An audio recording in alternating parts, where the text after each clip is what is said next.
नमस्कार मंडळी, मी अपेक्षा, मराठी कॉन्टेंट क्रिएटर. तर खूप दिवसापासून एक गोष्ट शेअर करायची होती आणि मी एक रील शेअर केली होती मावशी आणि भाचीची.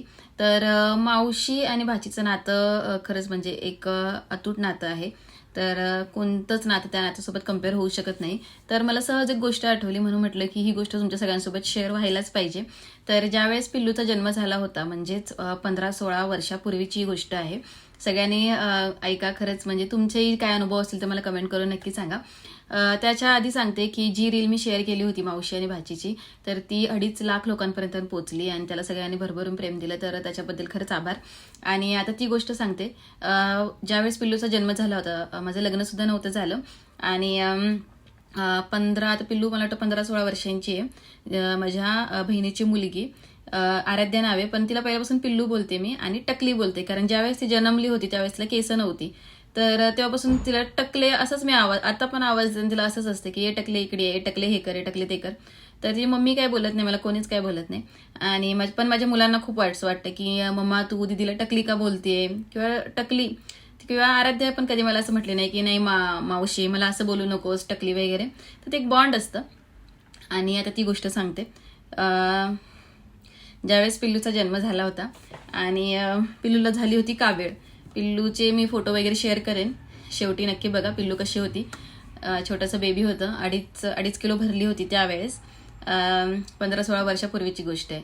माझ्या लग्नाला 10 वर्ष झाली आहेत आणि त्याच्या आधी, लग्नाच्या आधीची गोष्ट ही. तर पिल्लूचा जन्म झाला आणि पिल्लूला झाली होती कावीळ. आणि कावीळ झाली, 1 दिवस झाला, 2 दिवस झालं. आणि त्यावेळेसची गोष्ट अशी होती, गव्हर्नमेंट हॉस्पिटलमध्ये डिलिव्हरी झाली होती माझ्या बहिणीची. आमच्यापासून फार एकदम हाकेच्या अंतरावर हॉस्पिटल होतं, जे हॉस्पिटल. तर तिथेच डिलिव्हरी केली होती आम्ही, कारण ओळखीचं वगैरे होतं आणि जवळ होतं. छान सिस्टम होती. आणि डिलिव्हरी झाली आणि पिल्लूला झाली होती कावीळ. तर कावीळ झाल्यामुळे 1 दिवस झाले, 2 दिवस झाले, 3 दिवस झाले, 4 दिवस झाले, 5 दिवस झाले. आता अशी सिस्टम आहे की आईला मुलाच्या वगैरे जवळ ठेवतात मे बी, असं वाटतंय मला. पण त्यावेळेस असं होतं की पिल्लू खाली असायची. NICU वॉर्ड असतो लहान मुलांचा, एमर्जन्सीमध्ये जे असतात पेशंट त्यांना, लहान मुलं बेबी वगैरे त्यांना खाली ठेवतात आणि आईला वरती, आईचा जो वॉर्ड असतो तो वर असतो. तर सारखं ताईला खाली वगैरे यावं लागायचं. आणि पिल्लूला कावीळ झालेली, आई वेगळी ठिकाणी, पिल्लू वेगळ्या ठिकाणी, आमच्या घरातल्यांची धावपळ, सगळ्यांची धावपळ. 1 दिवस झाला, 2 दिवस झाला, 3 दिवस, 4 दिवस, 5 दिवस, 6 दिवस, 7 दिवस झाले, कावीळ काय उतरत नव्हती तिची. आणि आता आता ताईला पण टेन्शन यायचं, कारण की छोटं बेबी. मला पण वाटायचं की असं का होतंय. जसं जसं 2, 3, 4, 5 ठीक आहे, जसे जर 5 दिवसात कावीळ उतरलीच पाहिजे, पण कावीळ काय उतरत नव्हती. आणि खूप जास्त टेन्शन आलं होतं की असं का होतंय, का म्हणजे नक्की रिझन सापडत नव्हतं, सगळे टेन्शनमध्ये. आणि मग 7व्या दिवशी तिचं जे ब्लड होतं ते रोज टेस्टला जायचं आणि ते मीच घेऊन जायची. जवळच हॉस्पिटल होते, तिथं लॅब होता, तिथे घेऊन जायची मी किंवा पप्पा असायचे. बंटी माझा छोटा भाऊ होता, पण तो खूप लहान असल्यामुळे काय तो इन्व्हॉल्व नव्हता, पण आम्ही सगळं असायचो.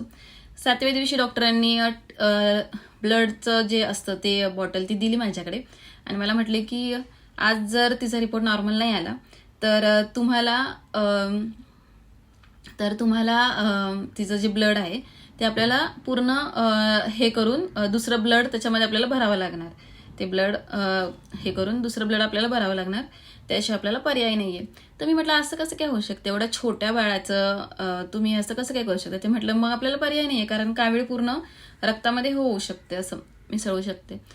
तर मी आता म्हटलं आता कसं काय, असं होऊ शकत नाही, असं जेवढं छोटं बाळ आणि या सगळ्या गोष्टी. आणि मग त्याच्यानंतर ते ब्लड मी घेतलं आणि पप्पांना सांगितलं की मी ते देऊन येते आणि रिपोर्ट मला वाटतं संध्याकाळपर्यंत येत असतात.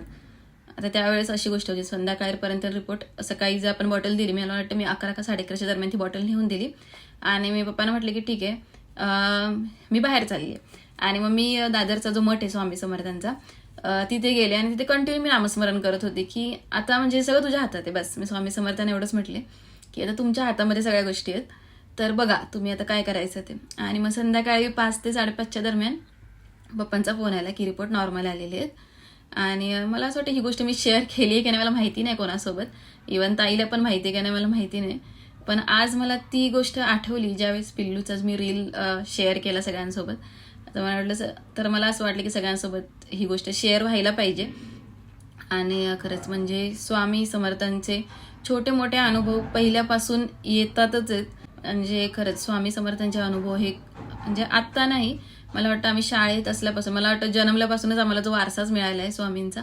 आणि खरंच त्यांनी वेळोवेळी प्रचिती दिली आहे आणि खरंच स्वामींचे मनापासून आभार आहेत. आणि आता पिल्लू आणि सगळे व्यवस्थित आहे स्वामींच्या कृपेने. आणि खरंच म्हणजे असे ही गोष्ट मला आठवली, म्हटलं शेअर करायलाच पाहिजे सगळ्यांसोबत. तुमचे काय अनुभव असतील तर कमेंट करून नक्की सांगा. कमेंटला मी स्पेशली पिन नक्की करेन. तर आजचा व्हिडिओ कसा वाटला हे कमेंट करून मला नक्की सांगा. श्री स्वामी समर्थ.